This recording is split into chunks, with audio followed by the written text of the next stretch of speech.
Hello दोस्तों। तो कैसे हो आप सब लोग? आप लोग क्या अनसुनी कहानियों के शौकीन हो? तो आज एक वही अनसुनी कहानी सुनाने जा रहा हूँ आप सबको।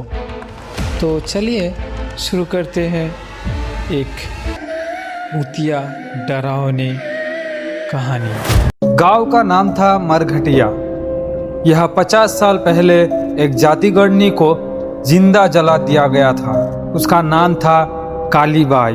लोग कहते थे कि उसकी आत्मा अभी भी गांव के पुराने कब्रिस्तान और बरगद के पेड़ के आसपास घूमती है। अमित दिल्ली से अपनी पत्नी रिया के साथ गांव आया था। रिया प्रेग्नेंट थी 7वें महीने में। अमित को लगा कि शांत वातावरण में डिलीवरी अच्छी होगी। गांव वालों ने मना किया, बाबू यहाँ मत रुको, खासकर रात को बाहर मत निकलना। पहली रात ठीक गुजरी। दूसरी रात बारिश हो रही थी। प्रिया को अचानक बहुत तेज भूख लगी। अमित ने कहा, सो जा, मैं कुछ देखता हूँ। घर में कुछ नहीं था। उसने छाता लिया और बाहर निकल गया। कब्रिस्तान के पास से गुजरते समय उसे एक स्त्री की आवाज़ सुनाई दी, भैया रुको ना। अमित ने टॉर्च मारी। बरगद के नीचे एक औरत खड़ी थी। लंबे गीले काले बाल कमर तक लहरा रहे थे। सफ़ेद साड़ी शरीर से चिपकी हुई थी। चेहरा बेहद खूबसूरत था, लेकिन आंखें पूरी तरह काली। मुझे बहुत भूख लगी है, एक रोटी दे दो ना, उसने नरम स्वर में कहा। अमित ने जेब से बिस्कुट का पैकेट निकलकर आगे बढ़ाया। जैसे उसने हाथ बढ़ाया, औरत ने उसका हाथ पकड़ लिया। हाथ बर्फ की तरह ठंडा था। धन्यवाद कहते हुए उसने मुस्कुराया। अमित की नज़र उसके पैरों पर पड़ी। पैर उल्टे थे। वो चीखा और भागा।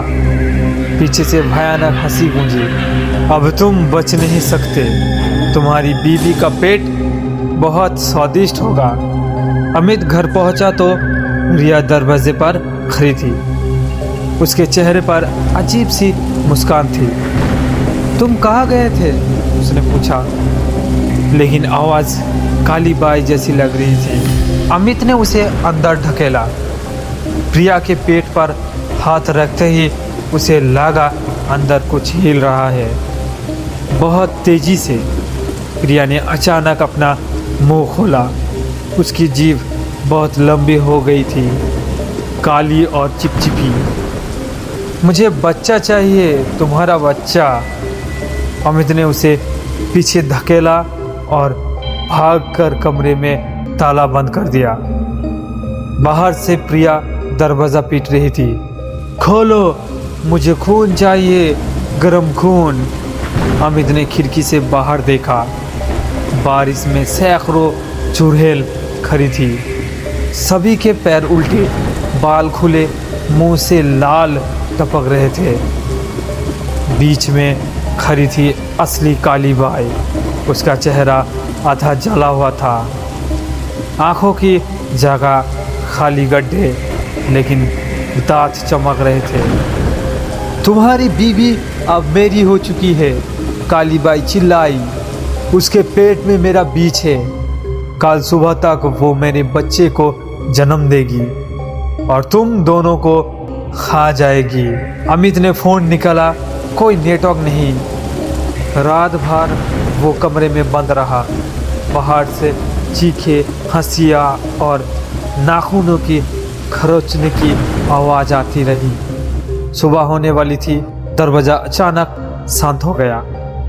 अमित ने धीरे से ताला खोला। प्रिया बिस्तर पर लेटी थी। उसका पेट अब बहुत बड़ा हो गया था, जैसे 9 महीने का हो। उसकी आंखें बंद थी। अमित पास गया। प्रिया ने अचानक आंखें खोली। उसकी पुतलियाँ उल्टी थी। अमित, उसने फुसफुसाया, बच्चा बाहर आ रहा है। प्रिया के पेट से एक काली लंबी हड्डी वाली हैंड बाहर निकली।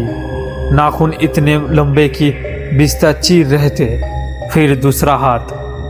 प्रिया चीख रही थी, लेकिन उसकी चीख अब चुड़ैल की हंसी में बदल चुकी थी। तो कैसा लगा आपको ये कहानी? अच्छी लगे तो कमेंट एंड लाइक करें। मिलते हैं ऐसी कोई नई डरावनी कहानी में। Tata bye bye, see you.